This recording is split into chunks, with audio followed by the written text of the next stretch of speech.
One place that you should definitely feel safe, outside of your home of course, is your local playground. But you'd be surprised at how many times at places as innocent as a playground or a park, creepy and strange behavior has been captured through photographs and video. Each incident is a bit scarier than the last, so today we'll be checking out 5 times people have seen creepy things in playgrounds. Don't forget to smash the like button, subscribe to The Supreme, and click the notification bell for more lit content. Let's get rolling.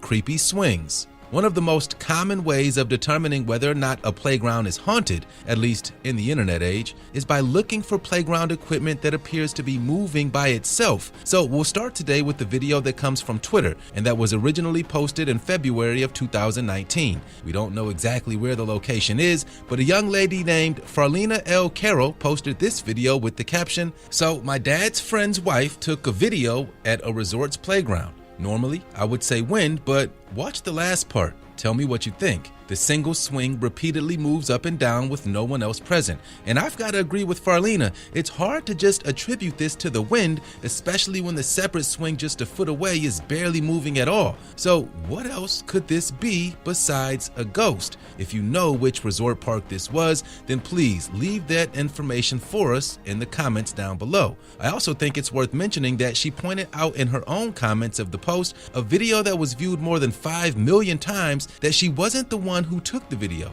Her dad's friend shared it with her just to get an opinion, but Farlina trusts that the footage wasn't edited or docked up in any way. We've also shown other examples of seemingly haunted swing sets in previous episodes, like this one that went viral with national news coverage when a father in Rhode Island took his daughters to the park, and from a distance, even before they got out of the car, this is what they saw. Creepy. Or even here, where scientists had managed to capture this footage all the way back in the early 2000s, where you even see people physically stop the swings from moving, walk away from the swing set, then watch as everything starts moving again all by itself. What do you think could be happening in any of these 3 situations? Could they all simply be hoaxes? Now check out this photograph that we just recently uncovered here at The Supreme. It looks like this merry-go-round is filled with the spirits of dead children. But how is something like that even possible? Are these ghosts playing on this playground equipment? Because if they are, I definitely don't think they're alone. Check out our next story. Dead Children's Playground. How would you like to play on a playground that's right smack dab in the middle of a cemetery? Does that sound like a good time to you? Well, that's exactly where Drost Park in Huntsville, Alabama finds itself, a place that carries the ominous nickname Dead Children's Playground. The nickname is eerily fitting, however, at least if you listen to the locals, deep in the confines of the 100-acre Maple Hill Cemetery, Alabama's largest, rumors afloat of the deceased children that still come out to play. In the 1960s, some of the areas around Huntsville experienced a terrible period of repeated child abductions. Many of the children didn't survive, unfortunately, and legend says that some of their bodies were discovered near Dead Children's Playground. Paranormal investigators have investigated this area on numerous occasions, with thrill seekers and YouTubers curious to see if they could spot anything out of the ordinary.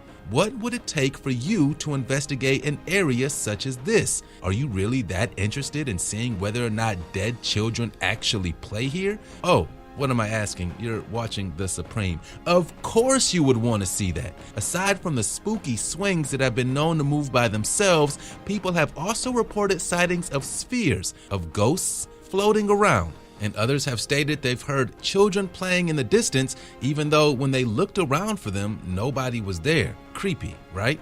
Well, Keiko's Graveyard. Don't forget to make sure you let us know exactly what your favorite clip of the day was. Also, if there are any playgrounds or playground events that we may have missed, then please fill us in on that down below as well. We post every single day here on The Supreme, and we always want to make sure we've got the best stories just for you. So imagine that you were setting out to create your very own park and playground. What are a couple of things you think you'd be looking out for before you begin your construction? Perhaps things like how many kids live in the area? Are we a safe proximity away from things like jails and mental institutions? Hey, I've never been on a park planning committee, but I imagine those are some things that people would definitely want to know. Anyway, there's a park in Pennsylvania that perhaps didn't do enough planning, because during one park and playground's renovation, a very spooky discovery was made. Wacaco Park in Pennsylvania was discovered to have been sitting directly over top an ancient graveyard. How crazy is that? Obviously, one of the more popular places in the city among the youth, Wacaco Park was built all the way back in the year 1910. But at the turn of the 21st century, city officials wanted to upgrade the play area, so they set out to renovate the park with a recreation building and tennis courts. However, when they set out to dig into the earth to begin the process, a very eerie discovery was made. An ancient cemetery, believed to be filled with approximately 3,000 African Americans, was found underneath. Yes, 3,000. And it's also believed that many of the 3,000 were members of the Mother Bethel African Methodist Episcopal Church, which, according to reports, is the oldest African American church known in the United States. So the question then becomes, how could all of these people be buried in one area like this without any records showing they were there? Well, other records show that the Mother Bethel Church owned the land and purchased the property to be used as a cemetery all the way back in the year 1810. And at that time, this soil wasn't a part of the city of Philadelphia. Today, however, it is. And back then, African Americans were banned from being buried within the city limits. So it kind of just got lost in the shuffle and in the time. This place was used as a burial site until about 1864, which is when the ground started to actually deteriorate. Later, it's unclear exactly when, but the Mother Bethel Church ended up selling off the land in order to help with renovations to the actual church. And alas, it wasn't seen again until the city wanted to renovate the popular park. So with all that said, does anyone in PA think this place is haunted? Or have there ever been reports that it was? If you've been to this playground before and have seen anything out of the ordinary, please let us know all about it down below. World's most dangerous playground? Today's special shout out goes to Just Brian 707, who just a few days ago watched one of our most recent episodes and loved it so much that he decided to drop us a comment. Thanks a lot, Just Brian, and don't forget, just make sure you just keep watching, and I promise you that you'll just be entertained. Just because. We'll move things along. Our second to last story of the day is about possibly the world's ugliest, creepiest, and scariest playground anywhere in the world. Check this one out. The heck is that? What kind of playground?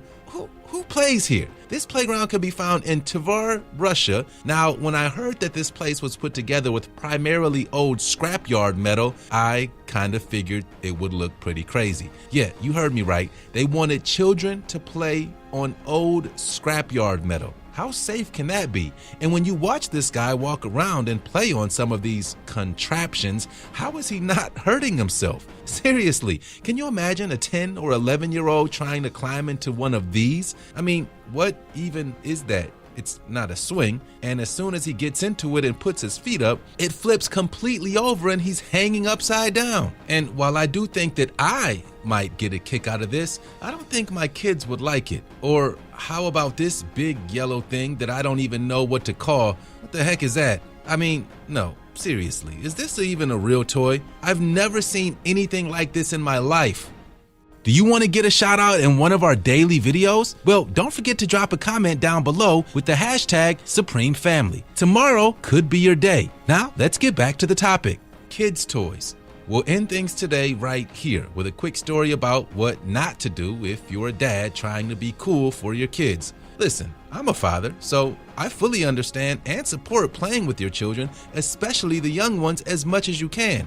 But there's a certain point where we all have to realize that sometimes in life, we kind of just outgrow certain things. And we might be a little too old to do others. Like certain toys that are designed for children should only be played with by children. I'm not trying to sound like a Debbie Downer or discourage dads from playing with their young kids, but as you're about to see, some things can get a bit out of control if you don't execute the proper precaution. Like Check out this guy, a 37-year-old father who decided to climb his nearly 40-year-old self into this tiny toy and inevitably gets himself stuck, real stuck. And when he tried to get himself out, it was a major fail. He rocks to the front, he rocks to the side, and the more he tries to wiggle free, he seemingly just gets himself stuck deeper and deeper into this, well, I don't even know what the name of this toy is. The point though, is that after 30 minutes of trying to escape, him and his daughters break down and finally just call the fire department,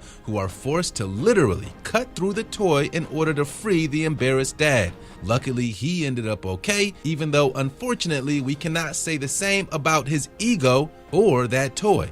And that's today's video. If you like today's video, leave a thumbs up and share it with all your friends. Also, don't forget to subscribe to this channel so that you never have to miss out on any of our interesting videos ever again.